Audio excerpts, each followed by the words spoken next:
Breaking news, the 16-year-old driver in a crash that killed a 14-year-old is now charged with murder. What new court documents and the suspect's own phone are revealing about that night. And are the targeted immigration enforcement efforts over in the Triangle? We asked local immigration attorneys what's next and how they're handling the influx of confused callers. Spring-like temperatures mean spring-like rain chances. I've got the newest timing for rain over the weekend, plus who could see near record highs. Thanks for being with us tonight. I'm Dan Haggerty. Let's get right to some breaking news. A teenager is charged with murder related to a deadly crash in Holly Springs. 14-year-old Max Dunham was killed in a crash last month on Avon Ferry Road near Holly Meadows Drive. The police department right now holding a news conference. Brian Schrader is monitoring that for us from the WRAL Live Center. Brian. This is starting right on time with Holly Springs Police Chief Paul LaCourie addressing the media, talking about these latest developments. It was just this afternoon that we learned that the driver in that deadly crash, 16-year-old Ashton Rolfs, is now charged with second-degree murder, felony death by vehicle, and felony serious injury by vehicle. He had been charged with DWI. This is the crash that happened back on October 26th in the early morning hours on Avon Ferry Road in Holly Springs. We learned today, according to police, that Rolfs was driving a vehicle that hit a bicyclist, 14-year-old Max Dunham, killing Dunham, and also hit another vehicle. The driver of that vehicle, Brandon Russell, still in the hospital with serious injuries. As we go back to that live scene there, Eric Miller is in Holly Springs. I'm going to monitor this from the WRAL Live Center and give you any updates that we get out of this press conference. So many young lives affected there. All right, Brian, thank you. We'll check back in. Moving now to the latest on the immigration enforcement in our area and the protests that we have seen pop up as a result. About 100 people or so showed up in Cary today at the corner of Kildare Farm Road and Maynard Road.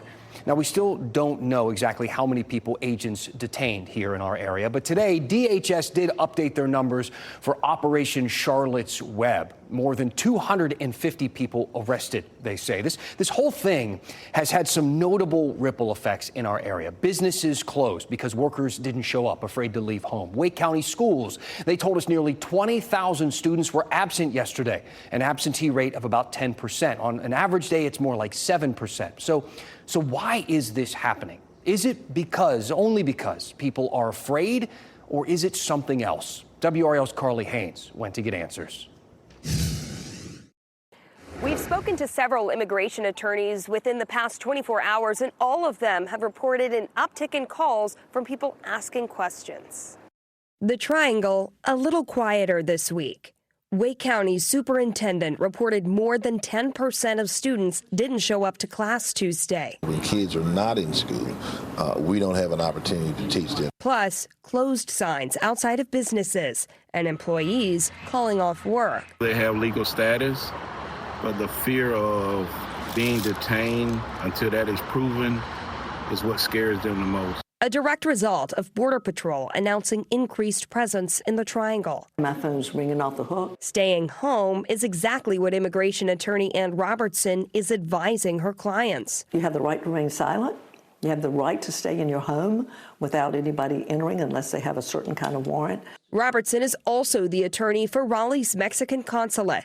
This week, she's seen an uptick in calls. I tell clients be sure to have documentation on your person. Whether you're a citizen or not.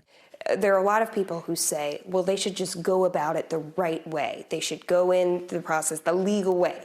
In order to get legal status in the United States, you have to, of course, go through certain processes, and many of them take very, very long. You can find more of that conversation with that immigration attorney on WRAL.com. Carly Haynes, WRAL News, Raleigh. All right, thank you to Carly. Now, look, we've been talking a lot about immigration enforcement since federal agents arrived in Charlotte over the weekend and in our area yesterday. But here at 7, we want you to do some of the talking, too. So we have this new email address, 7 p.m. at WRAL.com. We got so many emails last night after our conversation on immigration enforcement in North Carolina, so keep those coming. We got so many, we're starting a new segment. It's time for Follow-Up Question. A couple people emailed us asking what power federal agents actually have. Mary wrote in and said CBP jurisdiction only extends in 100 miles from land or sea from the U.S. border. Raleigh and Charlotte are both outside of this jurisdiction. How then can officers stop or pick up or detain individuals outside of their jurisdiction? So this is a really great question, Mary. Thank you for sending it in. And you are right. Border Patrol does have limits. 100 miles from the border, 100 miles from the coast. You can see those areas shaded there in red on the map. And a huge number of people live in that zone. About 2 out of every 3 Americans in that red zone in the border of our country there. But Raleigh and Charlotte, as you mentioned, are not included. That said, Border Patrol agents are not powerless outside of that zone. See, inside 100 miles, they have plenty of broad authority to run checkpoints and to board buses. But outside that 100 miles, they can still do their job. They just are held to higher standards, we could say, requiring reasonable suspicion to search or detain someone. Linda also had a follow-up question. She wrote, I would like to know why the agents don't have to wear IDs, body cams, or have their faces shown. So to be clear, federal agents are allowed to cover their faces. ICE says that they do this to protect those agents and to protect their families.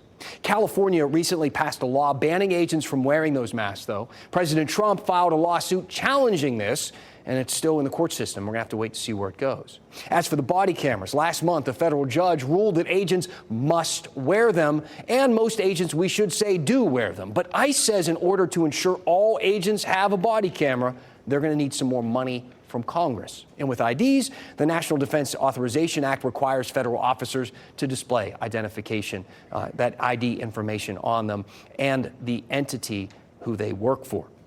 The only time that doesn't apply is for undercover operations for obvious reasons.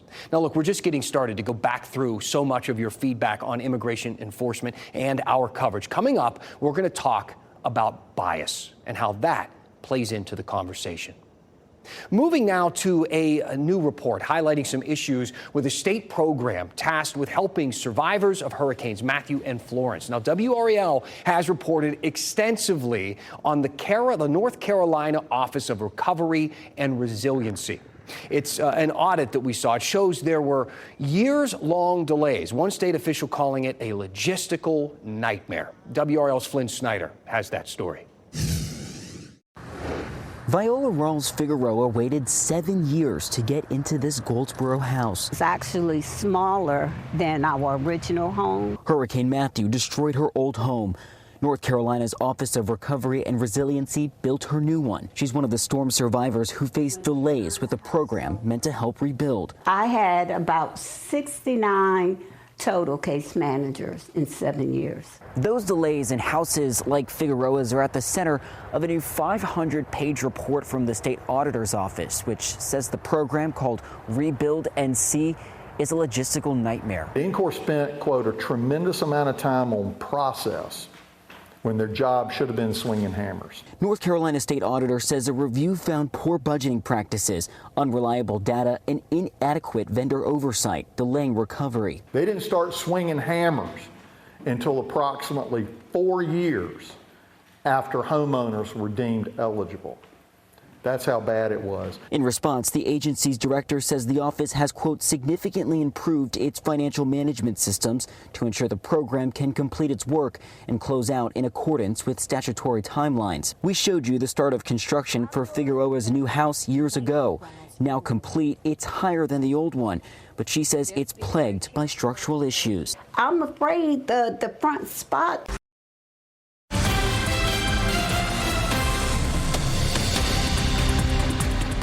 All right, welcome back to the WRAL Live Center. I want to get you an update. That press conference in Holly Springs has just wrapped up moments ago, and we learned some new information about the investigation into Ashton Ralph's vehicle. The parts of the investigation that led to that second-degree murder charge. Just a moment ago, the Holly Springs Police Chief Paul LaCorey said that they were able to download data from Ralph's car. Officers were able to determine that the vehicle driven by the defendant, Ashton Ralphs, had been driving carelessly and recklessly for a significant time before the crash, and that the speed of his vehicle just prior to the crash was traveling more than double the 35-mile-per-hour speed limit. And the chief said that they found alcoholic beverages present in the vehicle before the crash, according to video evidence, and that his roadside breath analysis for alcohol content was more than twice the legal limit. That's according to police. Now, WRAL's Eric Miller is there. He will have more coming up on our news at 10 and 11 o'clock. And the chief said that there could be more charges coming in this case. Boy, what a tragic story. Brian, thank you. So, look, last night we got hundreds of emails about our immigration coverage. Again, we are asking you to become part of the conversation. So send your thoughts to 7 p.m. at WRAL.com. And I want to start tonight by talking about something that many of you mentioned in one way or another, and that was bias. Alex thinks our bias was front and center. He wrote, "It is clear that WRAL is on the side of illegal immigrants." Rick agreed with him, saying WRAL is clearly on the side of the illegals. But here is the thing. We got just as many emails saying the opposite, that we were biased against immigrants. Clint thinks that we favored the federal agents. He told us, "I believe that you take the side with immigration by saying that this is needed." And Doug said, "Tonight, I think you missed the mark. Your default position was that the undocumented status was a valid justification for racially profiling and violating the rights of those detained." See, that is the tricky thing about bias. Two people can watch the exact same story and walk away convinced we're siding against their viewpoint. That's usually a sign that we're doing our job, that we're telling people the parts of the story that make them a little uncomfortable, that make them realize that these issues are too complicated to be 100% right while everyone else is 100% wrong. Let me give you an example. See, Jerry wrote in and said, "The male announcer, I forget his name, seems to be making a case that rounding up innocent people is okay and should not be opposed by anyone." Jerry, thank you for writing in. I am male announcer. And that's not what I said, but apparently that is what you heard. You see, last night we talked about the lawsuits out of Chicago, where a judge ruled that agents violated the law when they arrested hundreds of people without a warrant. Now, the point is, there are documented examples of agents making mistakes. And frankly, that's something we should expect in any large law enforcement operation. Policing has never been perfect. Not in immigration, not anywhere. That's not taking a side. That's just acknowledging reality. It's context that you need to consider. And it helps explain why some people, including legal citizens, told us that they were afraid to go out, to go to work, to go to school. Because if you look a certain way or you have a certain name or an accent, those people don't want to be a person caught up in one of those mistakes. But at the same time, mistakes don't then invalidate every federal officer in what they are doing. It is possible to hold both truths. Now, how much weight you want to give those, that's up to you. Here's another example. This was from Chad. He said, "Your reporting bias is appalling. Please note that the previous administration, Biden, created this problem." But see, we did point that out. We pointed out that the rise of illegal immigration happened during the Biden administration, and that there was a major part of our story last night because it is relevant. When millions of people enter the country illegally, that does impact communities and families and schools and now these enforcement operations. It does matter. Of course, this story has affected our community the way that it has. It's partly because so many people in this country are here illegally, that it is baked into American life today. It's hard to say that illegal immigration doesn't impact American life when the fear alone of enforcement has this kind of noticeable impact. Thousands of kids skipping school, businesses closing, entire projects being put on hold. That viewer also said, "Please also remember that it is against the law for anyone that isn't registered to be here, and most don't pay taxes here." So this is another place where the truth is just more complicated than the talking points. He's right about one thing. If you don't have a Social Security number, you generally can't pay income tax, and that does matter. I'm a legal citizen. If I don't pay my income tax, the IRS comes knocking and they don't play. They will take your house. They will throw you in jail. So it's understandable when people ask, why should someone here illegally get treated differently? But saying they don't pay taxes isn't accurate either. You don't need legal status to pay sales tax, gas tax, tolls, property tax, fees, local taxes built into your phone bills, utilities, services, things like that. That is the full picture, which is almost always more nuanced than the quick version that you're going to hear in some political argument. These interactions we are having are great. This is exactly what we are hoping for with this newscast, with the in-depth series we've been doing, with this new 7 p.m. email. Give us your feedback. This is your community. This is your newscast. You deserve a voice, and we will give you one. 7 p.m. at WRAL.com. Kat? Speaking of feedback, I've been getting a lot of questions online about will it rain for certain events. So let's get right into answering those questions. For the NC State Florida State game, it's on Friday at 8 o'clock. Should be a lot of fun. 20% chance for rain. It looks like we're going to be pretty dry for that game right now. The Raleigh Christmas Parade, we're going with a 30% chance for rain Saturday morning for that right now. I will say, after looking at the new high-resolution model data in today, we may be able to lower that to a 20% chance. We want to give it one more day and watch the trends before we get optimistic and take the raindrop icon out. For Thanksgiving, there's probably going to be some rain sometime between Wednesday and Thursday of next week, and this is a very early heads up on that, but it could impact some holiday travel.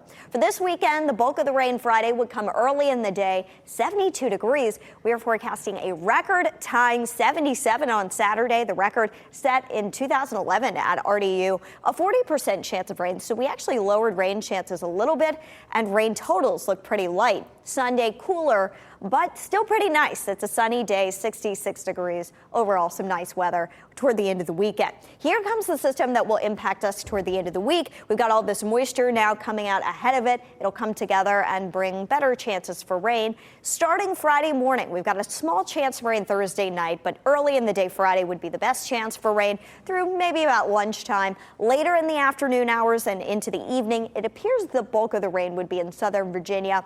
We'll let you know if that were to change tomorrow. Here's the high-resolution data for Saturday. For the first time, we got this in today. Saturday morning, the front's still up in southern Virginia. If that's the case, the rain's going to be up there, too. It drops in a little bit later Saturday morning into the afternoon, and that may limit rain chances for us at the parade. But right now, we're still going to go with a 30% chance of rain. Some of the other models do still have some rain around early in the day. So we'll monitor it for you. We'll be on top of it throughout the week. Let's take a live look outside tonight. Check this out. The DBAP in Durham getting ready for the Festival of Lights. That all kicks off tomorrow. I'm looking forward to it. We're still in the low 60s in the Triangle, 62 in Fayetteville. You'll wake up to temperatures in the low to mid 40s for the most part, so make sure you've got your jacket again tonight. 48 in Fayetteville and Southern Pines. And tomorrow, we are trending cooler to the northeast and warmer toward the Sandhills, where Southern Pines could hit 68, 67 in Fayetteville, 63 in Raleigh, but 59 degrees in South Hill. If you're headed out and about tomorrow, it should be a pretty nice day for us, and dry weather is expected, so you can leave the umbrella at home a little bit longer. We'll watch for some scattered showers Friday and Saturday. Even with both of those rain chances, a quarter of an inch of rain or less would be likely. So it's still just not looking like a whole lot of rain. And we did take the lightning bolt icon out of Saturday. Storm chances looking a bit more isolated. Next week, very mild. Highs jump right back into the 70s. And we'll watch for some rain next Wednesday. That could have an impact on travel. So make sure you stay tuned for updates. All right. Timing is everything. Thank you, Kat. North Carolina's efforts to save an endangered species have been pretty impressive. Today, a crew of pilots and museum officials worked together to save some red wolves. And it's your one last thing after the break.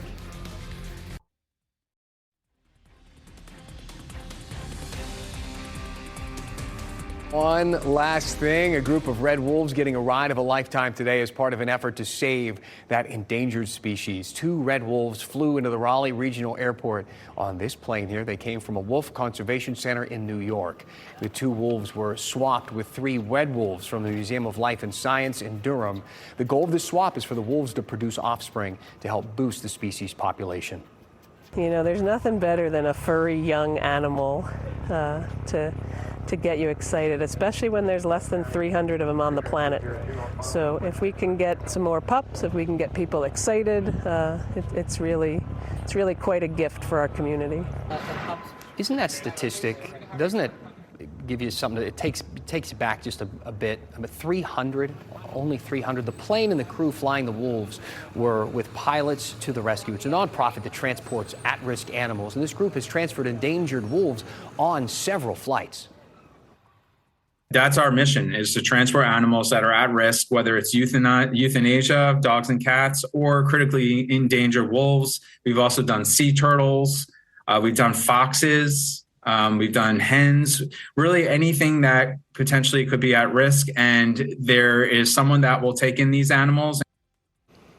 It's an important topic, as have been so many topics we've talked about tonight. That's why we have that email for you, 7 p.m. at WRAL.com. We want to continue to engage our audience. We have so many smart members of this community with great things to say. Again, this is your newscast, so weigh in. Let us know on any topic, immigration or anything that matters to you here in the Triangle. Have a great night. Thank you for being with us. Keep watching WRAL News over the air Channel 34 and Spectrum Channel 1257.